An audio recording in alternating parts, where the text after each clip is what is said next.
What happens when the embodiment of Hollywood grace is pushed too far, live, unfiltered, and in front of millions of viewers? It's a question no one expected to be answered on a weekday morning talk show.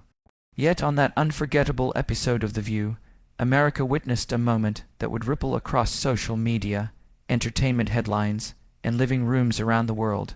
Jennifer Garner has long been known as Hollywood's sweetheart. With her warm smile, grounded personality, and reputation for kindness, she represents a rare image in an industry often accused of vanity and ego.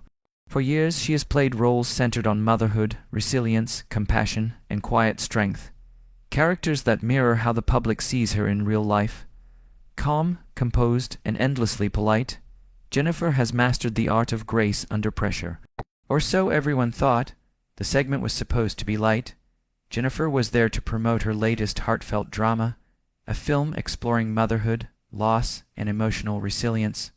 The mood, at least on paper, was warm and celebratory. But from the moment the cameras began rolling, something felt off. There was a heaviness in the studio air, an unspoken tension that neither producers nor hosts could quite explain. The audience sensed it too, that peculiar silence that settles before a storm breaks. Joy Behar leaned forward in her chair, eyes catching the studio lights as a familiar smirk crossed her face. She adjusted her notes, then looked directly at Jennifer. "You're always playing these wholesome women," Joy began casually. "Mothers, caretakers, angels on earth. Don't you ever get tired of being nice all the time?" A small laugh rippled through the audience. On the surface, it sounded harmless, but beneath the joke was a sharp edge, condescending, probing. Jennifer smiled politely, the kind of smile perfected through decades of interviews, but there was a flicker in her eyes. "Well," she replied lightly, "I like playing roles that reflect real people. I think there's strength in kindness." Joy raised an eyebrow and waved her hand dismissively. Sure, but don't you ever worry you're not taken seriously because of it? I mean, people still call you America's mom. Doesn't that get under your skin?" The atmosphere shifted instantly. The co-hosts exchanged glances. Whoopi Goldberg leaned back slightly, her expression cautious. Sunny Hostin shuffled her cue cards. Sarah Haynes offered a tight smile that didn't reach her eyes. Everyone felt it. The bait had been thrown. Jennifer straightened her posture. Her voice remained calm, measured. "I don't think compassion is weakness, Joy. It's something we could use more of, especially these days." Joy chuckled, her tone dripping with irony. "Oh, please, compassion is nice, but it won't get you Oscars. You've been in this industry long enough. You know nice doesn't sell." The audience laughed again, but this time the sound was uncertain, uneven. Something wasn't landing. For a brief moment, Jennifer's expression didn't change. Then something surfaced, something raw and unguarded. She leaned forward slightly, her voice lower but unmistakably firm. "Maybe that's why the world is so cynical," she said. "Everyone's chasing applause instead of peace." A murmur rolled through the crowd. Joy blinked, clearly taken aback. Whoopi shifted in her chair and tried to interject with a half-smile. Okay, ladies. Let's not start World War III before the commercial break." But the tension refused to settle. Joy pressed on. "I just think it's interesting," she said coolly. "Some people play nice for the camera, but don't always live that way behind it." The words landed like a slap. Gasps echoed through the studio. Jennifer's jaw tightened. You could see the disbelief flash across her face, followed by a slow, controlled inhale. Years of media training urged her to deflect, to laugh it off. But something inside her cracked. "I hope you're not suggesting something personal, Joy," Jennifer said, her voice calm but brittle.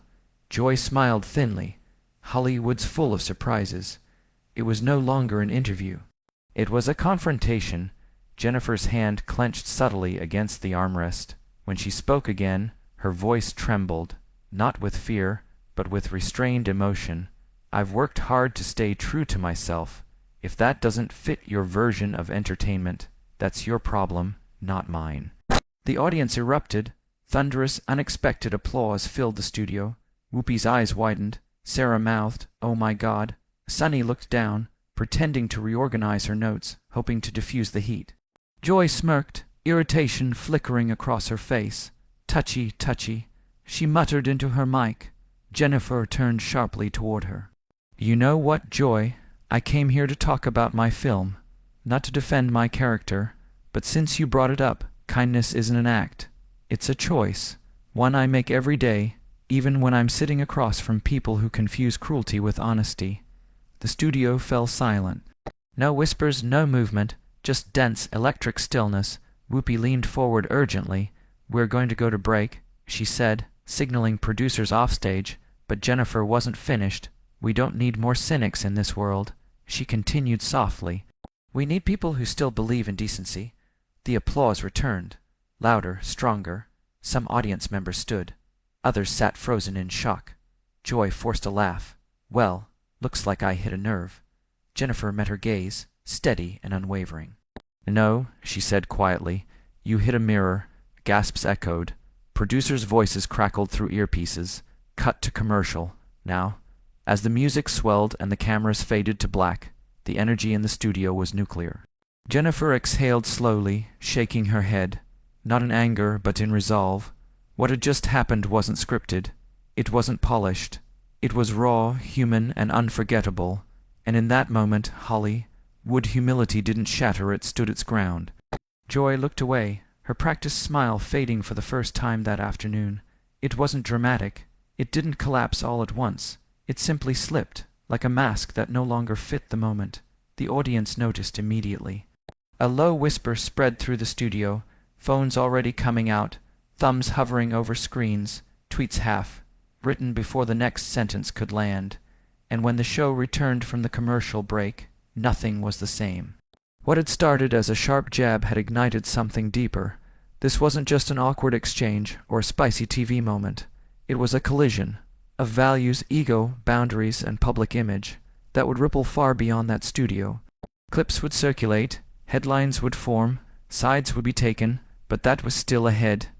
In that moment, as the cameras rolled back on, Jennifer Garner wasn't just a guest anymore. She was a woman reclaiming her dignity in real time. And Joy Behar was about to find out what happens when Grace decides to fight back. When the show returned from the break, the air felt heavy enough to touch. The crowd wasn't merely watching now, they were waiting. The tension that had simmered before the cut lingered in the studio like static, buzzing beneath every breath. Jennifer Garner sat poised in her chair, back straight, shoulders relaxed but alert. Her smile was faint now, tightened at the edges, no longer automatic. Across from her, Joy Behar kept that familiar performative grin plastered on, but her eyes betrayed irritation, sharp, restless, unwilling to let the moment pass. The theme music faded. Whoopi Goldberg's voice carried through the speakers, cheerful but noticeably cautious. "Welcome back to The View. We're here with the wonderful Jennifer Garner, who's been sharing her insights about her new film. And, a few other things, too." She laughed lightly, clearly trying to reset the tone, to steer the conversation back into safer waters. Jennifer turned toward Whoopi, her expression softening just a touch. "Thank you, Whoopi," she said warmly. "I really appreciate the conversation." Joy crossed her legs, leaned forward, and smirked. "Oh, we're always having conversations here, Jennifer. Some people just don't like it when it gets real." The audience let out a collective "oh," that long, drawn-out sound that comes from a crowd sensing drama seconds before it fully lands. Jennifer's lips parted, ready to respond, but before she could, Sarah Haynes jumped in almost too quickly. "So, Jennifer, tell us about this new movie. You play a mother who's trying to rebuild her life after a tragedy, right?" Jennifer nodded, visibly grateful for the redirection. "Yes," she said. "It's about rediscovering your strength when life forces you to start over. It's a story about resilience." "Resilience, huh?" Joy cut in. The interruption sliced cleanly through the moment. "You've had to do that in your own life, right?" Joy continued. "After you know everything with Ben." The audience gasped. The words hit like a slap. Loud, personal, unfiltered. You could feel the shock ripple outward from Jennifer's chair. She blinked. For a split second her composure faltered. You could almost hear her breath catch. Then, slowly, deliberately, she sat back, eyes narrowing. Not in anger, but in disbelief. Whoopi's eyes widened instantly. "Joy, no, we're not doing that." Joy shrugged, feigning innocence. "What? It's public. Everyone talks about it. She's written about it herself." Jennifer's voice, when she spoke, was lower now, measured, precise and cutting. "I came here to talk about my work," she said, "not to relive my personal pain for entertainment." The weight of her words settled over the studio like a blanket. The crowd fell silent, not even murmuring now. Joy smiled thinly. But don't you think people connect to you because of that? The heartbreak, the single mom thing, it's kind of your brand now. Jennifer inhaled sharply. My brand, she echoed. She turned fully toward Joy now, no longer avoiding eye contact. Joy, I'm not a product. I'm a person, and that heartbreak you're referring to, that's my children's lives, their privacy, not a talking point. The crowd erupted in applause, loud, sustained. Some audience members shouted, yes, and say it. Sonny Hostin glanced nervously toward the producers. The red tally light on camera 3 flickered. It was live. No one dared to cut away. Joy laughed, but the sound was strained, brittle. Oh, come on, Jennifer. It's the view. We ask the questions people are curious about. You can't expect to come here and just sell your movie. Jennifer's composure finally cracked, but not into chaos. Her voice trembled not from weakness, but from the effort it took to hold herself together. Curiosity doesn't give anyone the right to humiliate someone on air, she said quietly. The room froze. You call it being real. Jennifer continued, her voice steadying as she spoke. Being real would mean respecting that not everything painful exists for public consumption. Being real would mean recognizing when a line has been crossed. Joy opened her mouth to respond, but the audience drowned her out with applause. Whoopi leaned forward, her tone firm now. Okay. Let's take a breath. But Jennifer wasn't finished. I've spent my life trying to handle difficult things with grace, she said, looking directly at Joy. But grace doesn't mean silence, and it doesn't mean allowing someone else to decide which parts of my life they're entitled to. Joy's smile had vanished completely. The studio lights glowed just as brightly as they had at the start of the show. The set looked unchanged, but something fundamental had shifted. This was no longer about a movie. It was about boundaries. And for the first time that day, Joy Behar realized she wasn't controlling the conversation anymore. The words landed with weight, slicing through the studio air like a blade. For a split second, time seemed to stop. The audience froze. The co-hosts went still. Even the hum of the studio lights felt louder in the sudden silence. Joy blinked. It was the first visible crack in her composure. She seemed to realize, perhaps too late, just how far she had pushed things, but pride is a stubborn shield.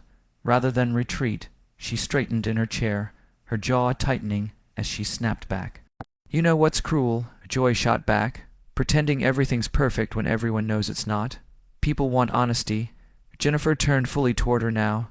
The warmth that usually defined her public persona was gone, replaced by something sharper, fiercer, but no less controlled. Honesty isn't cruelty, Joy, Jennifer said firmly, and hiding behind the word honesty to justify tearing people down. That's not bravery, that's cowardice. The audience exploded. Applause thundered through the studio, mixed with cheers and audible gasps.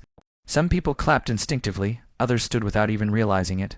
The tension had crossed a line. It was no longer simmering. It was open warfare, and no one could look away. Whoopi Goldberg raised both hands, her voice sharper now, authority cutting through the chaos. All right, let's cool it. We're not doing this today. But Jennifer wasn't finished. She leaned forward slightly, her posture calm, grounded. Her voice lowered, not raised, but somehow became even more powerful.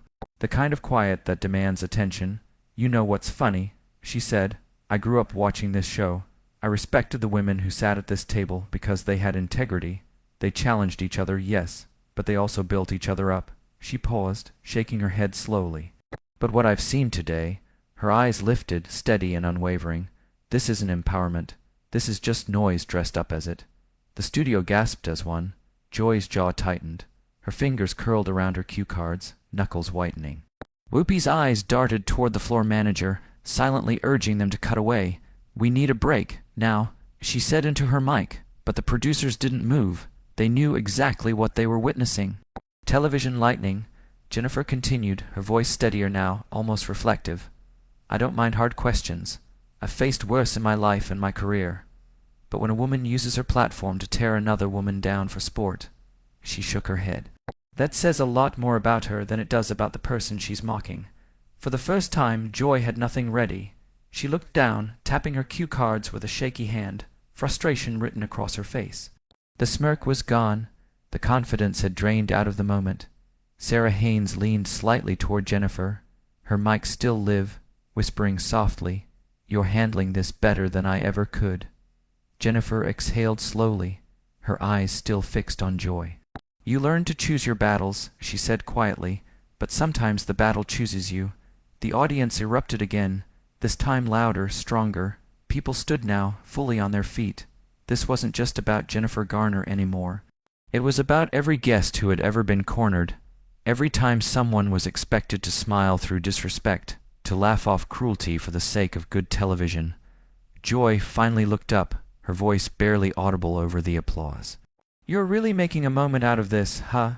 Jennifer's expression softened, not with weakness, but with something close to compassion. The storm in her voice gave way to clarity. "No, Joy," she said calmly. "You made this moment. I'm just not running from it." The music cue began to play early, an awkward attempt to regain control, to transition out of the chaos. But it was too late. The spectacle had already happened. The damage and the truth were already out there. As the segment wrapped, Whoopi leaned closer to Joy, whispering something that never reached the microphones.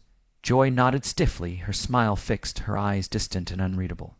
Jennifer turned toward the audience and gave a small, grateful wave. It wasn't performative. It was human. The crowd responded as if she had just finished delivering a powerful speech rather than surviving an interview. The camera cut to Whoopi for the outro. "We'll be right back with more The View," she said, her voice flat but steady. "Don't go anywhere." The second the red light shut off, the atmosphere shifted again. Jennifer leaned back in her chair, heart pounding, adrenaline still rushing through her veins. Producers swarmed the set. A stagehand rushed to Joy with a fresh set of cue cards. Someone leaned in close to Jennifer and whispered, "That was, wow, just wow." Jennifer smiled faintly, still shaking slightly. "Not the press I came for," she murmured, "but maybe the one that needed to happen." Behind her, Joy sighed and muttered under her breath, "Unbelievable." But the cameras had already captured enough. What was said on that stage would echo far beyond the studio walls. Clips were already being cut. Tweets were flying. Headlines were being drafted in real time. By nightfall, the moment would be everywhere, debated, dissected, defended, condemned. But one thing was certain, live television had crossed a line that day, and Jennifer Garner didn't step back, she stood her ground. Clips of the confrontation were already spreading like wildfire. Words were being replayed, slowed down, frozen, and dissected by millions who had missed the live broadcast. Every glance, every pause, every inflection was suddenly evidence in a public trial. And as the next segment of The View began, everyone still sitting at that table knew something irreversible had happened. This was no longer just a talk show moment. It was the spark of a public reckoning. Backstage, the atmosphere was chaos barely disguised as control. Producers whispered urgently into headsets. Assistants rushed between rooms clutching clipboards and phones that wouldn't stop vibrating. Security guards lingered closer than usual, no longer pretending they were just there by routine. The tension from the set had followed everyone off camera like a shadow that refused to lift. What had just happened wasn't another headline, friendly spat. It was live television history unfolding in real time. Jennifer Garner stood alone in the green room, pacing slowly in front of a large mirror rimmed with soft white bulbs. Her reflection stared back at her, composed, polished, professional. But the illusion cracked if you looked closely. Her hands trembled slightly as she gripped a paper cup of water, the surface rippling with each unsteady breath. The roar of applause, Joy's sharp words. Final look in Joy Behar's eyes, equal parts shock and defiance. It all replayed in her mind like an echo she couldn't silence. A young producer, barely in her 20s, hovered near the doorway before finally stepping inside. Her voice was gentle, almost reverent. "Miss Garner, that was incredible," she said. "Are you okay?" Jennifer forced herself to exhale and offered a faint smile.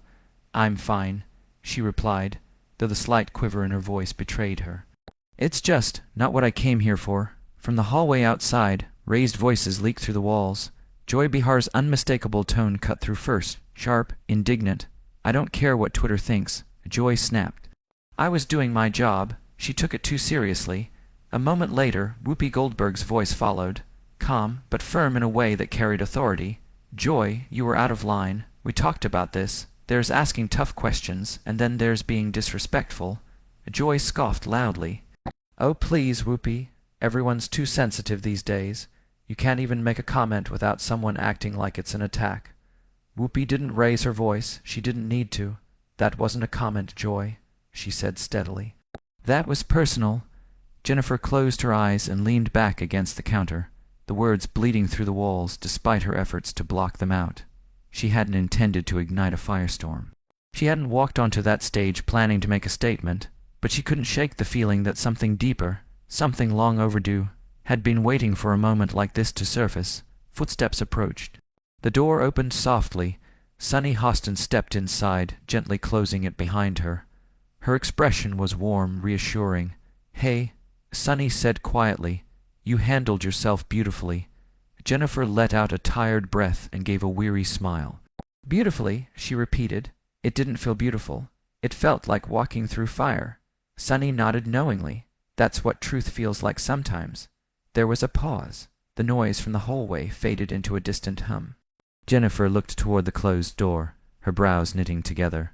Do you think I went too far? She asked. Sunny hesitated. Not out of doubt, but out of care. No, she said finally. You drew a line. People forget that even celebrities have a right to one. Jennifer's eyes dropped to her hands. I've spent my whole career trying to avoid scenes like that. She admitted. I didn't want to be another viral clip, another shouting match. Her voice softened, cracked just slightly. But she went after my family, my kids, that was. That was a line I couldn't ignore. Sunny's gaze softened further. You shouldn't have to. Outside the green room, Joy paced back and forth, agitation radiating off her. A makeup assistant tried, and failed, to offer a touch-up. Joy waved her away impatiently, muttering under her breath. Phones buzzed around her as producers scrolled through social media feeds, their faces growing more serious by the second. Clips were everywhere. Jennifer Garner shuts down Joy Behar. Most intense moment in The View history. Live TV confrontation goes viral. Joy glanced at a monitor playing the exchange on a loop, seeing it back, without the adrenaline, without the heat of the moment, hit differently. Her jaw tightened. She crossed her arms, defensive but unsettled. Back in the green room, Jennifer finally sat down. The adrenaline was fading now, replaced by exhaustion. She pressed her palms together, grounding herself. I didn't want to humiliate anyone, she said quietly. I just wanted it to stop. Sunny nodded. Sometimes stopping the cycle feels like an explosion because no one expects resistance. A production assistant poked her head in. Jennifer, your publicist is on the phone, and, just so you know, the audience response is overwhelming, mostly positive. Jennifer closed her eyes for a moment. Of course it is, she murmured. That's what scares me. When the show finally wrapped, the energy backstage remained charged. Conversations were hushed but urgent. Everyone knew the episode they had just survived would be talked about for years. As Jennifer prepared to leave, she passed Whoopi in the hallway. Whoopi met her eyes and gave a small nod, one woman acknowledging another without words. Outside, the night air felt colder than Jennifer expected. She took a deep breath as her car door opened, the noise of the studio fading behind her. Inside, her phone buzzed again, a message from a fellow actress. Thank you for saying what so many of us couldn't. Jennifer stared at the screen for a long moment, then set the phone down. She leaned back, eyes closing, the city lights blurring past the window. She hadn't planned to make a stand. But sometimes, standing your ground isn't a choice. It's a necessity, and what began as an interview had become something far bigger, a moment of truth, a line drawn, and a reminder that even in the glare of live television, dignity still has a voice.